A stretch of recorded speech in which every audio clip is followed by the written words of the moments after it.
안녕하세요, 제이제입니다. 오늘은 하루 종일 애인에게 카톡이 없다면에 대해서 말씀드려 볼게요. 그럼 바로 시작할게요.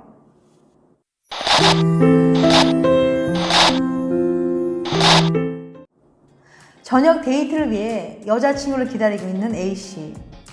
퇴근 시간이 지나도 연락 없던 여자친구에게 드디어 카톡이 날아왔습니다. 오빠, 나 오늘도 야근해야 할 것 같아. 아이고, 여자친구는 오늘도 야근이군요. 요즘 들어 업무량이 많아지고 회사 분위기도 좋지 않다며 스트레스가 심한 여자친구인데요. A씨에게는 여자친구를 당장 달래줄 수 있는 좋은 방법이 필요해 보이네요. 스트레스 받는 날에 필요한 것. 애인의 스트레스를 낮춰줄 수 있는 간단한 방법 지금부터 소개해 볼게요. 캘리포니아 대학교의 에밀리 후커 박사님께서 연구를 통해 밝혀내신 비법이랍니다. 먼저 에밀리 박사님은 실험을 위해서 커플 75쌍을 모집했어요. 그러고는 여자친구들을 방에 모아두고 수학 문제를 풀게 한다거나 업무 과제를 주는 등 스트레스를 받게 했죠. 남자친구들은 두 그룹으로 나뉘었어요. 한 그룹의 남자친구들은 여자친구에게 일상적인 내용의 문자를 보내게 했고, 또 다른 그룹에서는 아무 문자도 보내지 말라고 해뒀습니다. 이렇게 실험을 하는 동안 박사님은 여자친구들의 스트레스 수치와 혈압을 측정했어요. 그랬더니 아주 재밌는 결과가 나왔는데요. 남자친구의 문자를 받은 여자친구들은 스트레스가 확 낮아졌다는 거예요. 남자친구들이 보낸 문자는 이런 내용이었어요. 자기 밥 먹었어? 오늘 날씨가 참 좋네. 그냥 보고 싶어서 문자했어. 별 대단한 내용도 아니죠. 맞아요. 바로 그 점이 이번 실험의 포인트거든요. 장문의 카톡이 아니어도 사진이나 기프티콘을 보내지 않아도 그냥 애인의 카톡이기만 하다면 스트레스가 줄어든다는 거예요. 에밀리 박사는 그 이유에 대해서 이렇게 설명합니다. 사랑하는 사람에게 연락을 받는다는 사실 자체가 마음을 안정시키는 데 도움을 줍니다. 문자나 카톡만으로도 상대방과 연결되어 있다는 기분이 들기 때문인데요. 누가 옆에 있다는 기분, 사랑하는 사람과 하나라는 일체감이 우리를 행복하게 만들어주죠. 그래서 꼭 얼굴을 보거나 목소리를 듣지 않아도 사랑하는 사람과 함께라고 느낄 수만 있다면 스트레스도 내려가게 되는 거랍니다. 그러니까 가끔은 특별한 일이 없더라도 간단히 카톡 한 통 보내세요. 오늘 날씨 너무 좋아서 그냥 생각났어. 주말에 가려고 자기 좋아하는 매운 닭발집 알아놨어. 보고 싶다. 사랑해. 이렇게 간단하고 평범한 문자도 괜찮아요.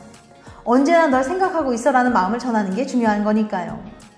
문자를 받은 애인은 분명 사소한 일상 속에서도 늘 자신을 생각해준다는 사실만으로도 작은 선물을 받았다고 느낄 거예요. 이렇게 애인과 하나라는 일체감이 오래가는 연애의 조건이라는 사실 혹시 알고 계신가요? 하버포드 대학의 벤자민 르 교수가 오래도록 행복한 커플의 공통점을 1위부터 10위까지 정리했는데요. 일체감이 오래가는 연애 조건의 4위에 꼽혔다고 해요. 일체감이란 심리적으로 두 사람이 얼마나 자신들을 하나로 느끼는지 나타내는 척도예요. 연인들은 연애 기간이 길어질수록 사소한 습관부터 취향에 이르기까지 많은 것들이 비슷해집니다. 이 과정에서 두 사람은 점점 상대방을 자신의 일부로 받아들이게 되는데 심리학에서 이것을 일체감이라고 불러요.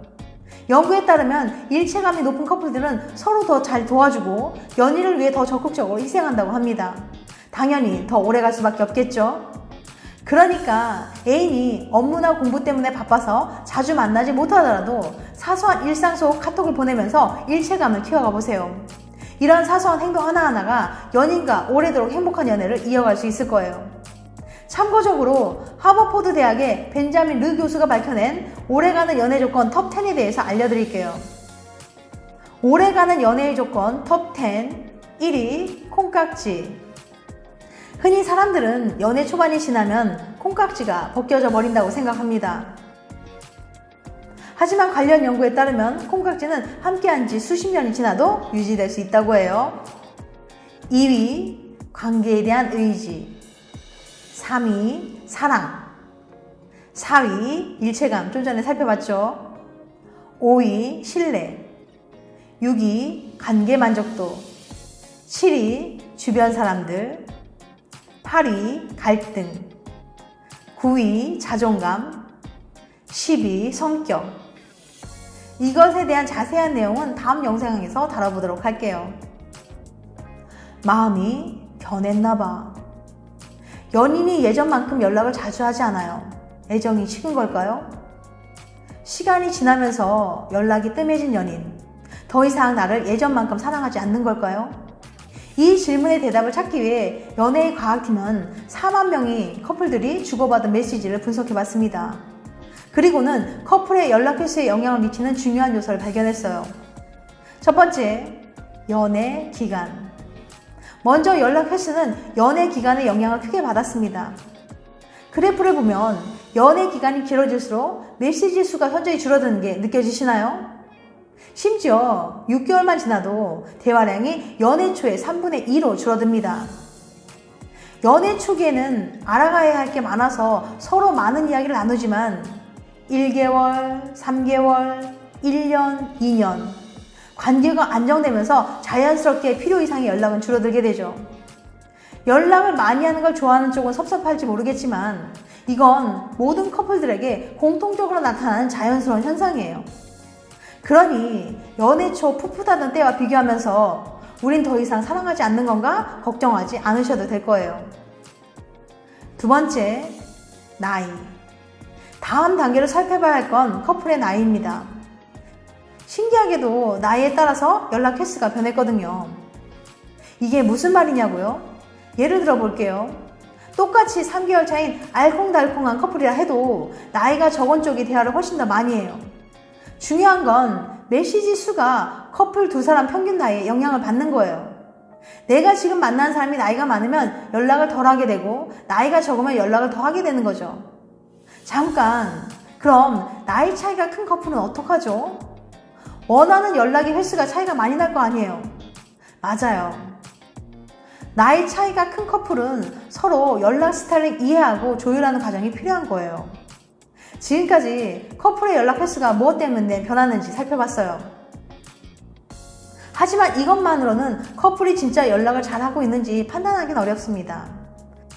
아무리 연애 기간이나 나이 차이 때문이라고 해도 연락이 뜸해진 데는 갖가지 이유가 있을 테니까요. 지금까지 하루 종일 애인에게 카톡이 없다면에 대해서 말씀드렸어요. 다음엔 더 재밌고 유익한 영상을 찾아뵐게요. 끝까지 시청해주셔서 감사합니다. 다음에 또 봬요. 안녕.